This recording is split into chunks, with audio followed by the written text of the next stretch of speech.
Does it?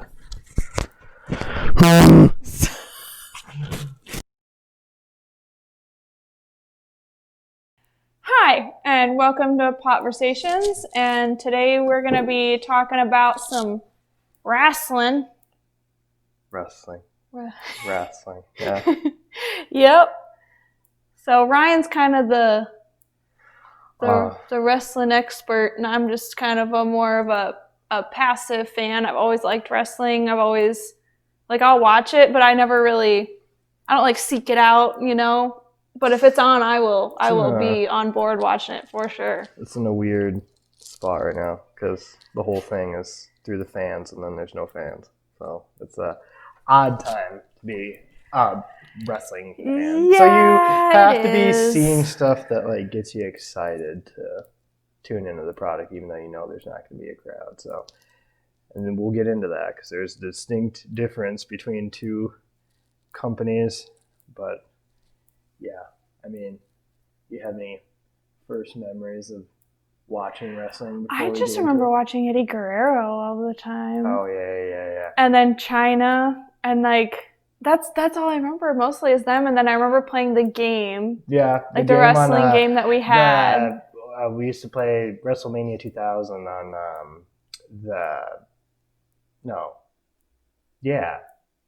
it was on Xbox because we had a friend that was into wrestling, and that's how I started watching wrestling. So the first thing I ever saw was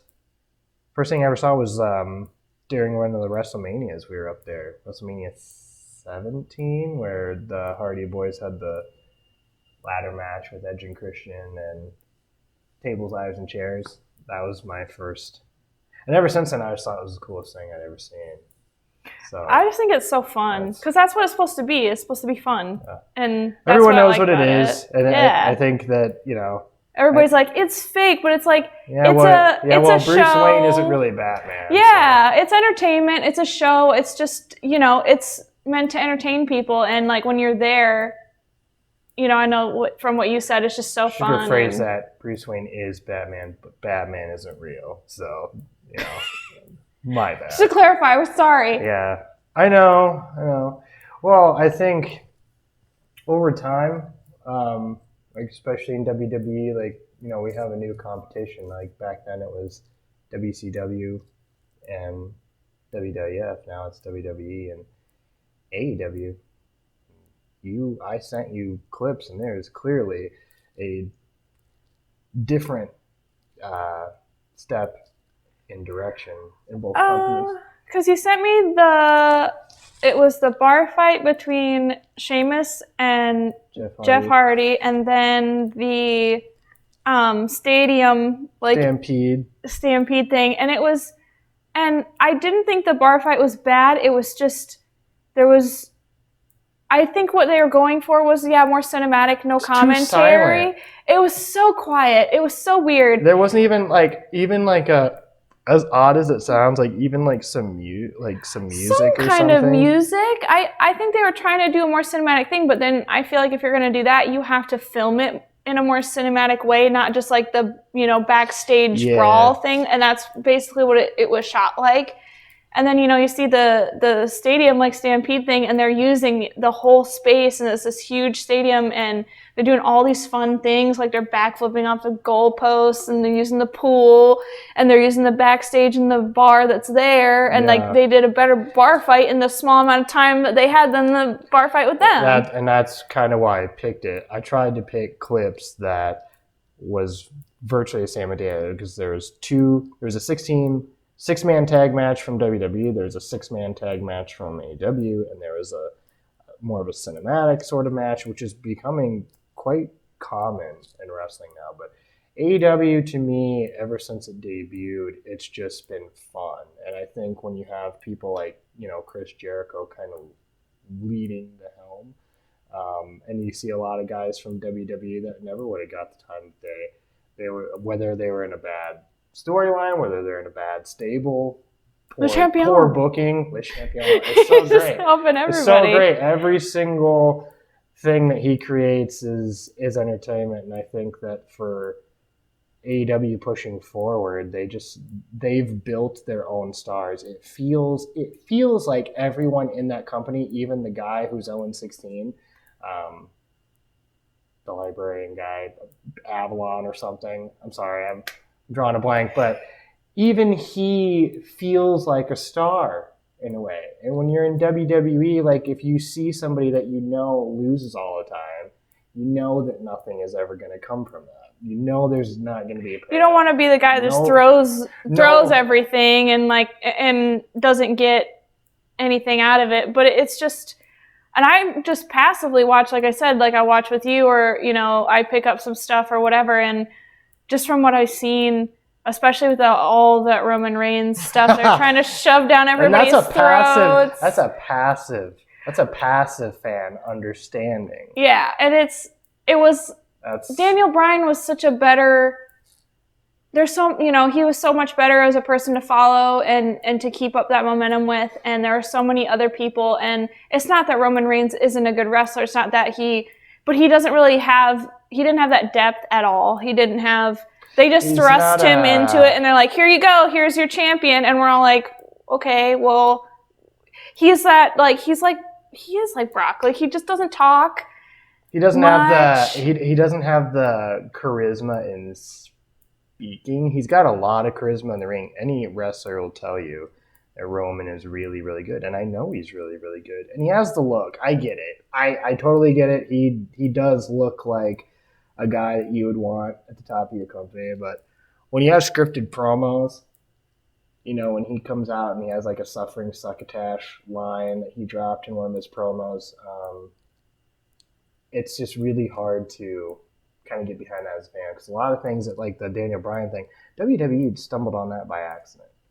And I think all the pundits and you have like Jim Cornette and all these guys that have worked in wrestling for years, and I understand you have more experience and you know more than we both do about wrestling, but you can lose touch with what people want. But the fans are what draws everything. So when the fans rooted for Daniel Bryan got his push, and you saw that. Then this is something that they saw that they could market over. Because at first, I read a headline that WWE was worried that the yes chant was more over than Daniel Bryan as a wrestler. I'm like, well, you can't have the yes chant without Daniel Bryan. And it was about because I remember watching that. I watched when he won. Yeah, we watched the WrestleMania, and we're just both doing it, just the yes and all over the place. And it was because of the what we saw, and we watched the whole documentary on his whole journey and all that stuff, and who he is as a person, and you just get so into it. And I mean, those are your fans. The fans are the most important part of this whole thing. They have so much power, and that's the good thing about it. It's just like Kofi Kingston from the New Day when he started just having fantastic matches, and then everyone just forgets that he's always been a great performer, and has really always been a great singles competitor, but never gets the opportunity. Now, reasons as to why he doesn't get opportunities, there's people that have a wide list, or an array of WWE's history as far as certain performers, and I think that's pretty well known. I mean, that's Vince McMahon to a T. But with that being said, he gets a push, and then it's Kofi Mania at WrestleMania, and he wins the title, and then you have your debut of SmackDown on Fox. Brock Lesnar returns, squashes Kofi Kingston. Everything that all the fans invested in for those 4 or 5 months, that great run that he had, is completely gone. And I think having a pay-per-view every month for WWE as opposed to AEW, building storylines over the course of 2, sometimes 3 months before they have another major pay-per-view, gets you to care more. And their booking, the end game, feels more gratifying than anything that you would see in WWE. Because the main problem with WWE, in my opinion, is you have all this talent, and you can't make a star. All this talent. Some of the best talent in the world. And some of them even more talented than some individuals that are in AEW. But it works in AEW because AEW knows how to utilize it's kind of that whole thing where if I had to guess, just from what I can tell, it just seems like for WWE, they look at that person and they say, well, this is what you're going to do, instead of what do you want to do? Yep. Yeah, I agree with that 100%. And I feel like that's probably what Chris Jericho is trying to perpetuate out and like permeate out there is, what do you want to do? Yeah. Because that's the thing is we watched the Luchador match too, and on WWE, and I'm not trying to say that there aren't mistakes, like in any match it can happen, like people can miss a cue or whatever, but like in this one, I mean, there's really obvious mistake where somebody was supposed to be holding him back, or he was supposed to get hit and make it hard to get to his tag team partner, and there's nothing there, and he just drops to the floor for no reason.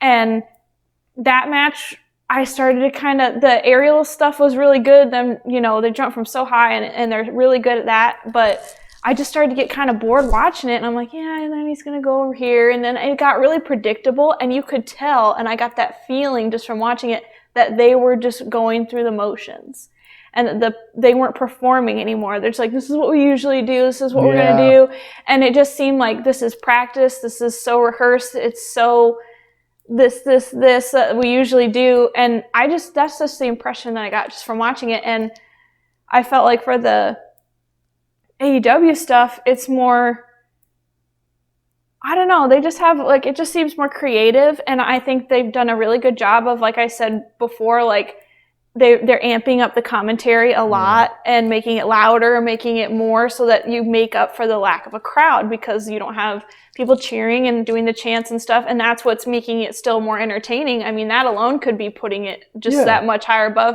because it's just so much more silent on WWE. Nobody wants to hear a silent wrestling match. Put some more background music. Especially since I think that in AEW, like, the crowd reactions seem more like diverse, and like when you watch highlights of like the Raws and you have like the people behind the plexiglass, like,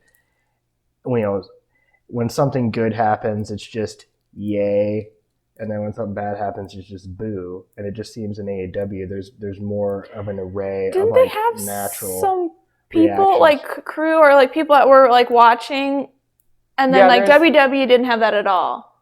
WWE uses, like, from what I can tell, it's people that are in developmental, or people that I couldn't remember, or wrestlers that might not necessarily have like a contract, but some of them I've seen before that have like jobbed, like they come in onto like Raw and like make someone look good, kind of thing. They just get squashed. I've seen a couple of them out there. It just doesn't seem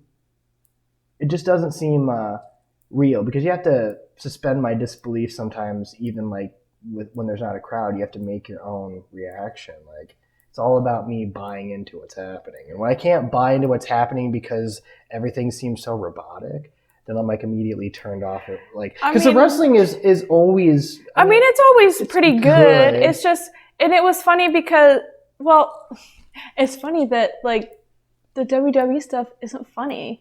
And like when I was watching the AEW stuff, I was just laughing because it's fun, and that's what's supposed to be. It's not supposed to be like, here, this is what we gave you, watch it and enjoy it. That's the feeling I get, is like, here's what we have for you. Yeah. Buy into it, and then our reaction is, okay, well, this person is really, really good, and the person that you want them to feud with is also really, really good. But you're giving me chicken crap, and I want chicken salad. So like when the fans start causing that noise, WWE gets all offended, and then they blame their failures on, well, it's the coronavirus. So it's the coronavirus is affecting everything. Some people are making the most of it, and some people are making the most of it, and it's like, well, I just don't think it's always the mentality of, to me, Vince not looking at individuals in particular, looking at them going, that could be the guy. Because if you have guys like Chris Jericho that are willing to fight Orange Cassidy in the main event and continue that feud after that, and then you have guys like, Darby Allin and Marco Stunt of Jurassic Express. He'd never get signed in WWE ever. You see how tiny Marco Stunt is? Not unless he was trying to play. Yeah, not unless he was being like a rodeo clown or something in WWE. And he's talented as hell. He's got charisma. Jurassic Express is the right group for him. Orange Cassidy, that's the right gimmick for him. Everything works. Everything's fun. Because Chris Jericho has that thing of, he's done it all. I'll be the facilitator, and then I'll step back, and then it's your time. Yeah.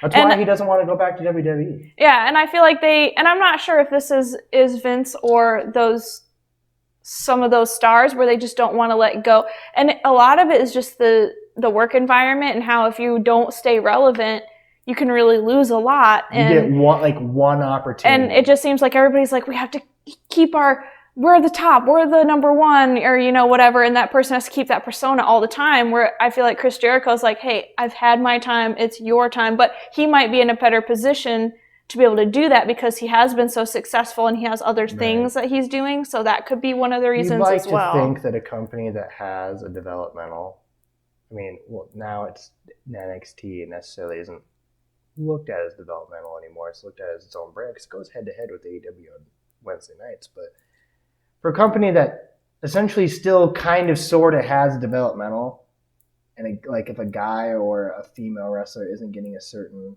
reaction, well, that's what that part of it is for. They look at it like you're wrong. They're like, we picked this person to go on, and then we want them to be the next star, but the crowd's wrong. No, we're not wrong. It's not so much that the character is bad. We could really like the wrestler. I'm trying to think of a good example of someone who might get booed, or WWE wants them to get booed and they get cheered. When before Becky Lynch became the man, she turned on Charlotte. She was supposed to turn on Charlotte at SummerSlam, but the crowd cheered. They were sick of Charlotte Flair being in the spotlight. They wanted Becky to win. So now the crowd is deciding who's the babyface and who's the heel. But WWE wants to say, no, Becky Lynch is supposed to be the heel. Charlotte Flair is supposed to be the babyface. And then what happened? WWE, once again, has something just fall onto their lap because of who? Oh, yeah, the crowd. And so then Becky Lynch goes on a year run where she's the man. And it's awesome. Great performer. Leads all the way to WrestleMania with Ronda Rousey. And then you bring Charlotte Flair into it. There's always, and that's Vince. That's 100% Vince going, I don't think that these two can carry a main event of WrestleMania, which, by the way, them main eventing WrestleMania, period, is such a milestone and such a cool thing. And that's, WWE just has a constant interference. There's things that are so good and that should continue. And it's just no. I look at it. It's studio interference in a movie or something. It's just let it be organic. Let just stuff happen. But they want what they want, and Vince wants what he wants. And I feel like with AEW, and it partially is because they are so new that they can let that stuff happen. Okay, we don't really know what we're doing for everything yet, so let's just see where it goes. So it's a little bit easier for them, I think, in that respect. Well, and I'm not trying to say WWE defended or whatever, but there are reasons why they probably do what they do. But I think when it comes down to it, a lot of those decisions are, like you said, it's just Vince dropping the hammer. No, this is what we're doing. It's a good point that you made about the time, because like I said, in AEW, they have months to build to their stuff. So it almost feels like everything in WWE is rushed. So as soon as a Money in the Bank ends, and whoever wins Money in the Bank, then it's okay, well, that anticipation is, when are they going to cash in? So that's cool. What can you do with it? I feel like sometimes they make someone wait way too long, and they build all this anticipation, and then they have the person cash in the Money in the Bank contract, and they lose in 30 seconds. And it's well, why did you have them hold on to the briefcase for almost a year? To keep people watching, I guess. It's in certain matches, gimmick matches, a Hell in a Cell. There was one with Seth Rollins and Bray Wyatt, or The Fiend or whatever, and he hit him with a big mallet. But mind you, there was disqualifications in this. So he hit him with the large mallet. Okay, nothing. No disqualification. Then he hits him with a tiny mallet, and not even with like the mallet end, but like the stick end, like the bottom blunt end of the mallet, and then there's a disqualification. It's like, okay, so big cartoony mallets are okay, but little mallets are fine. You're not. What's happening here? What is going on? What are the rules? What are the rules? And that's the thing. I think that there are times where I don't even think WWE knows. You have people who are champions that are wrestling the individuals that they're going to wrestle at the next pay-per-view, and you have the champion losing. Yeah, it's a non-title match, but the champion has lost going into that pay-per-view match, and I've already seen that pay-per-view match. What excitement is there? That's crazy. If you want to have like a brawl, or you want to have like a confrontation, or you want to have like the stereotypical like contract. Yeah, just have the backstage thing. Like, well, this isn't the, you won, but this isn't the big match. You know what I mean? So you could say like, well, you won this, but it doesn't matter. It doesn't count. It's the same formula over and over and over again. That's so weird. There's nothing feels new and fresh there. And I don't want to like completely trash WWE. There's a lot of good talent there. They're fighting through it. I know a lot of them are frustrated. If that wasn't true, then you wouldn't see so many people making the jump to Impact Wrestling, New Japan Wrestling, and AEW. It just seems like with everything that's happened and the crowd being gone, it's kind of highlighted what's good about AEW and what they're doing. And then what's getting kind of, it's not like it's ruined or anything, but it's just getting a little stale. Because I'm like watching this, I'm like, yeah, this is the same thing I've seen a million times. And then I watch the AEW stuff and I'm like, I haven't seen a lot of this stuff. And like you said, in that other match, they had that move that you've never seen. And they're trying new stuff. And it's like, in just those two clips of each thing that I watched, it's like they're doing so many, and the commentary is really funny on AEW. It's just better. Like I said, when WWE has to like introduce me to somebody who's wrestling against a star, it's like, well, you're trying to make them a star and you're claiming they're a star. Why are you having them wrestle someone that you have to describe to me for 10 minutes who they are, like throughout the entire match? They're not looking at it from like the casual viewer standpoint. So like you being like sort of the casual, nonchalant. Oh, they're saying like you have to have been watching this whole time to understand what's happening. Right, but like WWE is saying, it's like, well, we can appeal to the casual viewer. It's like, well, yeah, but like we don't need like a 10-minute like, oh, and Well, you could have just had like a like the pre-match like interview or whatever. Just have that and have that person explain who they are instead of the comment instead of them doing. Talk. But see, that's WWE is all about control. They will have a writer write down a promo on a piece of paper, go up to the wrestler and say, here, you got 5 minutes to learn that. And so what kind of like reaction, what kind of like a lot of these wrestlers and individuals came up with their own personas. And then they have to like just do whatever said after that. It's like the one thing that you get to do is like make up you just get to pick your name. Promo. You just get to pick your name, and then like whatever we do is whatever we do with it. It's like that's why terrible. I think a lot of those wrestlers in AEW, like when I've watched so many interviews with them, just saying I'm allowed to be me. That was the thing that attracted me most. So it's not the money. It's not the bigger market. Because everybody does this because they love wrestling. Yes, like nobody can go through all of this training and not like it and do it just for the money. Like if Fighting With My Family showed us anything, it's like it's not about money. It's for a lot of them. And if it is, like you still have to be really good. Like you can't be a bad wrestler and get through to the top. Like you just can't. It's very rare. If like somebody's actually bad, like I don't think I've ever actually seen that. No. Personally. Well, and then again, as far as like from like a PR standpoint, I guess it's just that AEW is a little bit more inviting. Like they're a little bit more inclusive. Like I said, there's wrestlers that wrestle for AEW that you would never see wrestle in WWE. Whether that's Nyla Rose, and they don't ever say, she's a transgender wrestler. And they don't. You see what I mean? Because it's not about making that like your whole identity. That's just it's part of who you are. It's not the whole thing. And that's just who she is. And every time I see her wrestle, like nobody's thinking about that because everyone just sees how talented she is.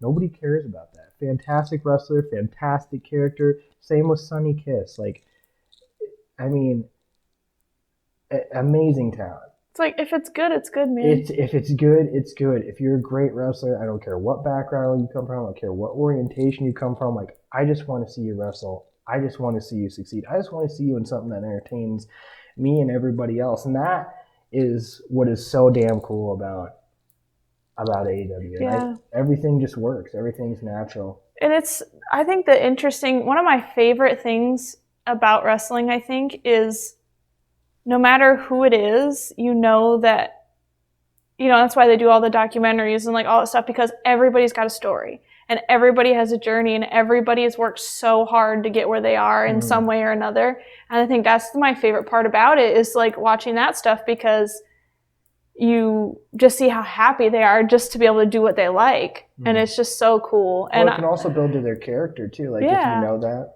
Yeah, and I'm just excited to see like where AEW goes, and hopefully like WWE can get their stuff together and figure it out. Hopefully. AEW is going, it's getting boring. In October it'll be a year.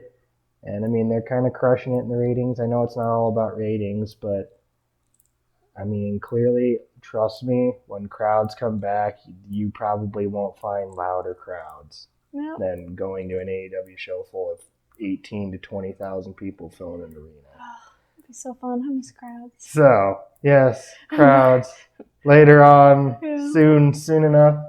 But yeah, I mean, as far as that goes, I mean, if anyone else wants to chime in on what we just talked about, whether that's agreeing or disagreeing, we'd love to hear from you. Yeah. It's totally fine. That's what we're here for. And we really do want to talk to people and see what everybody thinks, and like that discussion, and that, that's what it's all about. I also want to do like countdowns.